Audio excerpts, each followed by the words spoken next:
Yan guys, nagpa-albay ang aming alaga. Naglinis kasi kami ng bahay niya. Kaya may ano tawag doon?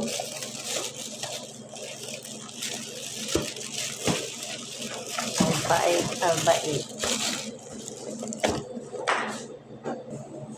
Ayan guys.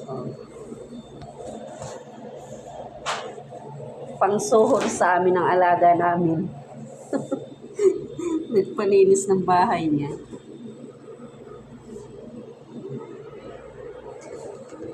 %100% local chicken.